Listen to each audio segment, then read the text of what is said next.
Guys, let's talk about the melee.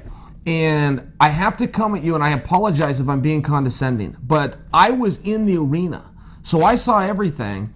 But the other side of that is I didn't get to see the broadcast, so I don't know what you did see.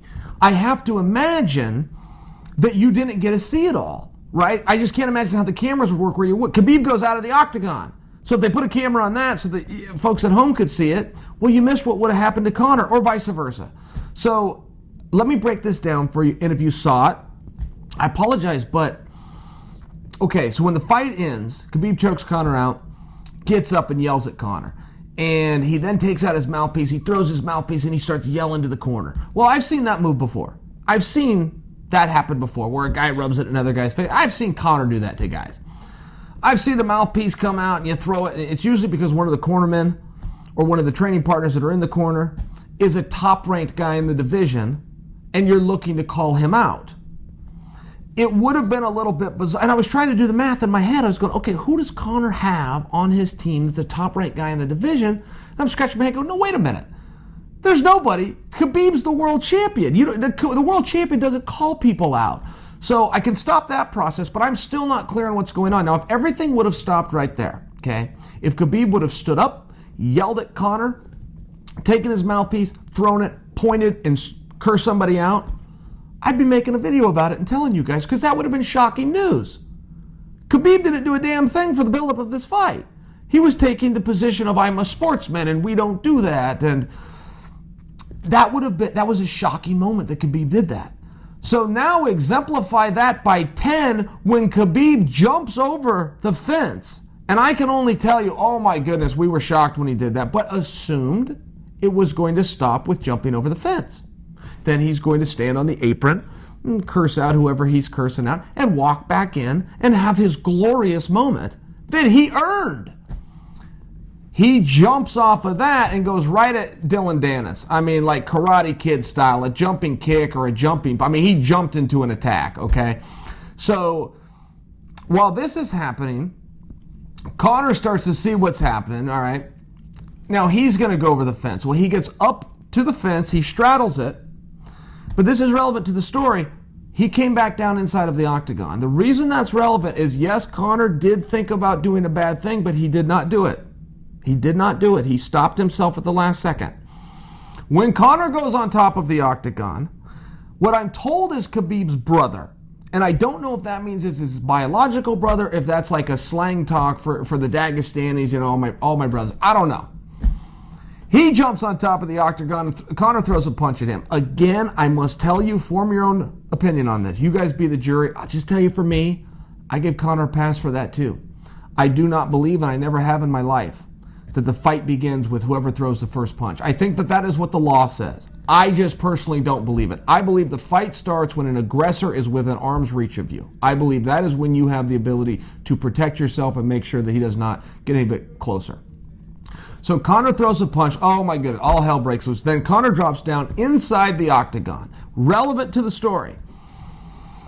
Two guys come into the octagon after Conor. One hits him in the back of the head. Conor doesn't know what's going on. Okay, he was just in a melee for damn near 20 minutes with the best fighter in the world. But Conor's got a right to be tired and not want to fight right now. Hit him in the back of the head. Conor covers up. He doesn't know what's going on. There's people everywhere. Okay, I've been in that situation. We don't know what's going on. It's not like on TV where you're throwing a spinning back kick here and an elbow, and it doesn't work that way. So Conor covers up. Then another guy comes in. I don't know who this guy was. I said this was a split second, but he dug two shots to the body on Conor. Boom, boom. I remember seeing it, and the first thing I thought, not only were those great shots, I'm thinking that guy must be a boxer. I mean, these were not random punches. These were boom. He dug. He dipped to this, and boom. And Conor's covering up. Conor's a tired guy, and he's trying to protect himself. Okay, so this is what happened. I don't know if you guys saw that on TV. Now let's break down this action, because you guys saw people were attempted to be arrested. Okay, they were put in handcuffs. They were taken into custody by Metro Police, which means the Las Vegas PD. They're called Metro Police. The way the law works in Nevada is the person who's assaulted must press charges. So they go to Conor, do you want to press charges? We've got these goons in custody. What do you want to do? Conor says, I don't do a damn thing. Let them go. Pretty cool move. I mean, I must say, look, everybody has to be paid back in life. And when you get paid back, you can't be a dick about it. You just can't. You got to be able to be objective and go, I did a bad action a number of months ago. They did a bad action to me. Now we're square. Good on Conor for that. But let's back up to why this was so bad, okay? It's completely different. We've seen melees in this sport. We have seen melees in baseball. We have seen melees in basketball. We have seen melees in football. These group fights, the benches clear. Guys, we've seen it, okay? This happens in sports. Not okay. Completely different scenario when you leave the field of play. Completely different scenario. Different punishments, different look, different fear to the audience, different disciplinary actions. In this case, we saw the police, they're handcuffing people. They're not done. Maybe the police didn't take these guys and go book them. Now, you're going to have major commission issues. You are going to have major fallout. If that would have happened in the octagon, bad action. Guys, it is completely different when you leave the field of play. You may remember there's a basketball player. He now affectionately goes by the term Meta World Peace, something like that. This was a number of years ago, but he went into the fourth row of the stands to get in a fight and was hitting audience members. That's a totally different deal. That's a totally different violation. If they would have done this in the octagon, yes, the commission would be involved. Yes, the UFC would do something. You left the octagon. There was no ability to prepare for that. I saw some people try to put that on Dana. How unfair was that? Dana answered the question as honestly as he could. He goes, guys, we prepared for everything. Did you see the security we had? Did you see how many police we had? Never in our wildest imagination. Now I'm adding words. Dana didn't say this part. But guys, never in your wildest imagination, your guys's, the event planner, Dana, nobody views even in their mind's eye, that somebody is going to leave the field of play. Khabib took away his own glorious moment. I feel terrible for him. He had a great fight. I feel so bad that he made this decision. He did not get the belt put around him. He is going to face a suspension. The only question is how long. I cannot imagine it will be less than 6 months. I will guess for you now it's going to be a year. He is going to face a fine. And just so you guys know how this works, it's not like other sports where they go in and they arbitrarily sit down and decide what the fine would be. The way it works in our sport is we do a percentage. So let's say it's a 20% fine and you make $1,000. They're going to take 20% of $1,000. Now that exact same action, if they rule it to be a 20% fine, exact same action, but you made $10 million, they're still taking 20%, but now they're going to take it at $10 million, okay? Khabib got a disclosed amount of $2 million.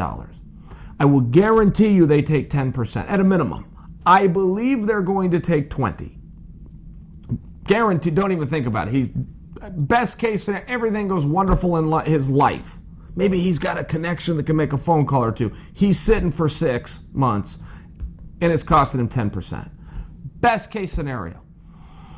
10% of $2 million would represent more than Khabib's ever made to fight before. Okay, so this is a very big deal, and also in MMA. And Khabib is not a rich guy. It's not the same thing as holding Conor's money, where he can get through until the hearing comes. And Khabib, they'll release the remainder of his money to him once this is done, but it could take X amount of time before he even gets before a commission. Just so you guys understand how this works.